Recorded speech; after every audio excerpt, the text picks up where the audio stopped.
crying, sobbing, having sex with his grave, as if you know the man. You don't know him.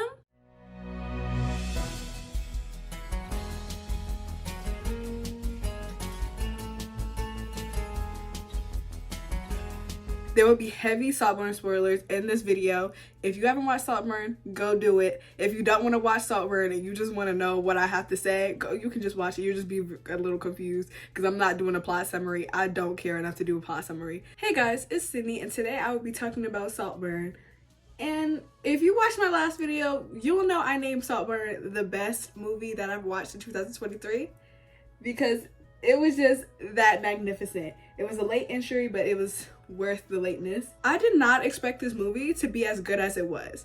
I saw all of the reviews saying that it was mid, saying that it was like nothing new, this, and the third, but I was gagged because it's not the fact that it's a weird movie. I've watched weird movies and strange movies, and most of the time I can't get through them because I'm just like, nothing else is going on except that it is a weird movie. There is no plot.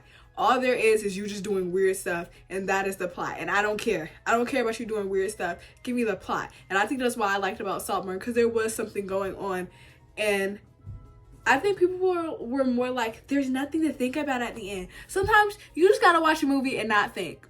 And that's okay. You don't have to think. I'm tired of these internet intellectuals being fake intellectuals. Like, if you wanted to watch a movie and think, then go watch a movie and think. Saltburn was not made for that. Who is pulling up Saltburn thinking that they're about to think and did a critique on society?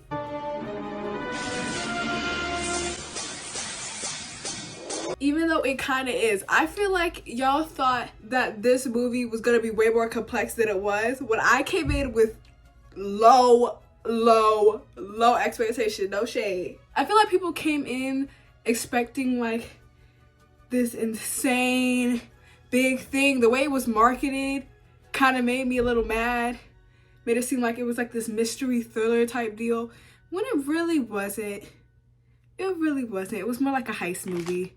And I feel like if it was marketed like a heist movie, people would have loved it more. People would have liked it way more. It's sitting at a 3.6 on letterboxd, which it's not terrible by any means, especially for a movie like this. But I gave it a 5-star, and I feel like everybody should give it a 5-star. I don't care. But I feel like there are a lot of elements that people just didn't like, and I liked them. Like the scenes where Barry Keoghan, he was just wilding out, and I was just in my bed like, oh my god, he is wilding out. And that's literally my exact response. And a lot of the scenes where he's supposed to gross you out, like the scene where the whole period blood thing, I was just like, oh, he's wilding. But I didn't put it past him. I never put any of things of these sort past him, because I could kind of tell he was like, kind of like something was up with him. Something was really up with him, but I thought he was just like poor and pathetic. Like, he tricked me in the beginning, and maybe that just says something about my intellect, but he tricked me, and I can't even lie. Like, when they went to his house and I saw that like where he was from was really nice, I was like, oh yeah, he lying.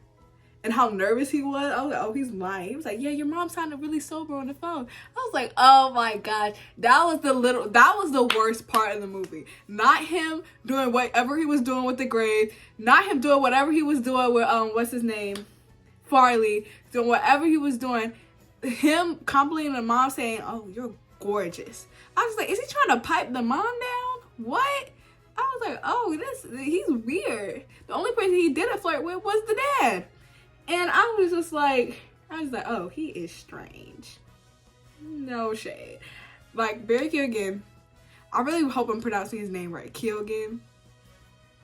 I feel like he conveyed the desperate nature of Oliver Quick so well, because the entire time I thought he was weak, and then at the end where everything came together, I was like, yo, this is literally my Ocean's 11. I don't care. This is literally my Ocean series. This is my Fast and Furious. I don't care. Like, they should never make a sequel to this, of course. I feel like in a few years, it's gonna be one of those cult classic movies. And I'm so serious. Mark my words right now. It's gonna have an insane fan base in like 10 years.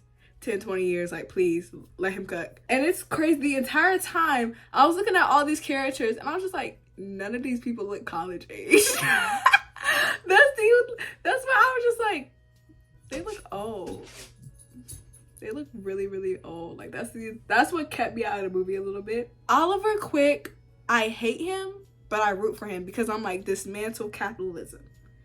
But like, he's not dismantling capitalism, he's just replacing it. And I feel like this is a comment on how people do right now. People will be like, when they're poor, they're like, oh, I hate capitalism, oh, this is that and the third. But the minute they get some money, they come into the grind set. They're like, oh, if you get money, if you pull yourself up by your bootstrap, you can be like me. I was this is that and the third, this is da da da da da, without realizing that they're the one contributing to the system that literally pushed them down in the first place, just because they're getting a little bit of pleasure from it. At the end of the day, nobody's winning. But I'm not about to go on that. Moments of Saltburn where it really felt like you were him for a second, but then at the end you were like, oh, you never knew him.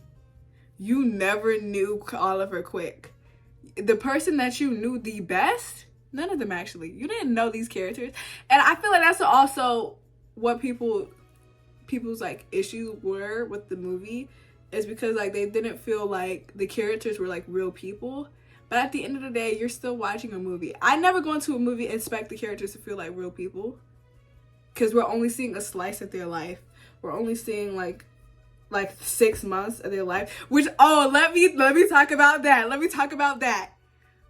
Oliver was crying at Jacob Elordi's funeral. What's his name? Felix's funeral, like he knew that man all of his life. You knew him for 6 months, and that's how they clocked his teeth. That's how Venetia clocked his teeth, because you're sitting up here crying, sobbing, having sex with his grave, as if you know the man. You don't know him. Felix is a terrible person, and me, I clocked the tea as soon as he came in, because I know people like Felix.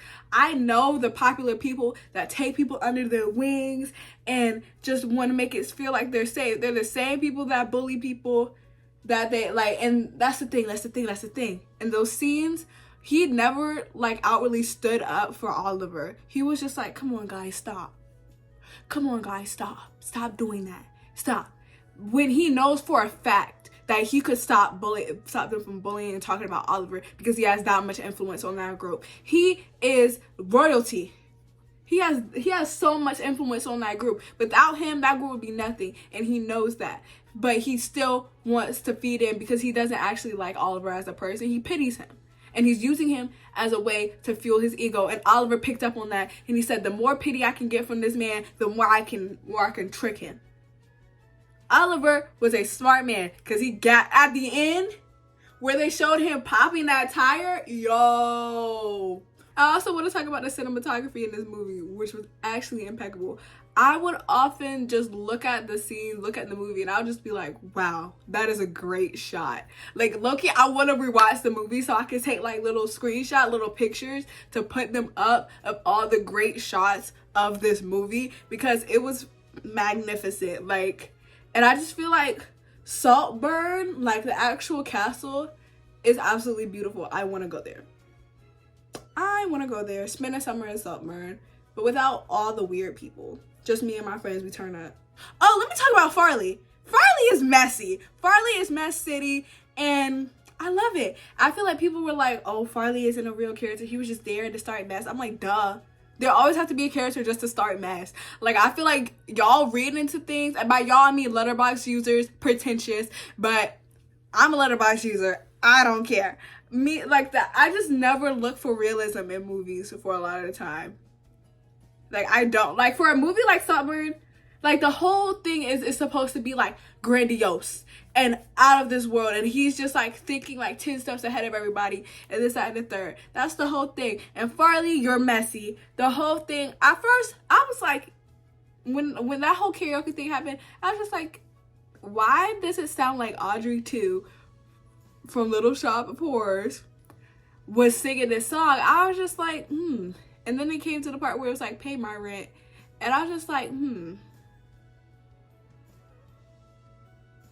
When has Oliver Quick ever asked anything of these people? The only person that has no shame here, Farley, is you. And the thing is, if Farley never decided to mess with Oliver and be like weird to Oliver, like, would Felix still be alive? Would Saltburn still be the same? I feel like eventually, like, Oliver would have, like, clocked their tea, like, but, like, at the same time, I don't think so. I don't know. And it's not even like Oliver was doing bad for himself, and Oliver's family was doing bad for himself. Because when they pull up to the house, that house was nice. That house was nice.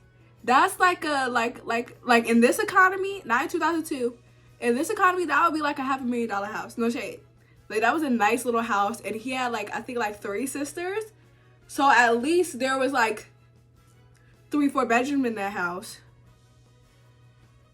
That's a nice house. They were doing well for themselves. Out here grilling, lying on his father being dead. And the fact, like, literally, like, just the little stuff that came back from the beginning of the movie that was, like, jokes and stuff, like, throwaway jokes. Like, the rock now ending up in the river, and on the side there's some vomit. And then his dad actually not being dead.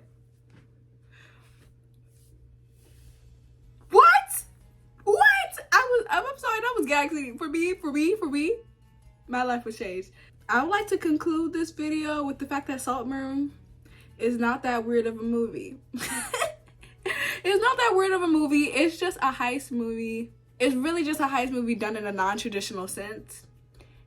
And I love that. Like, I don't really watch heist movies because I don't really watch action movies in general. So I really like the thriller, like, aspect to it.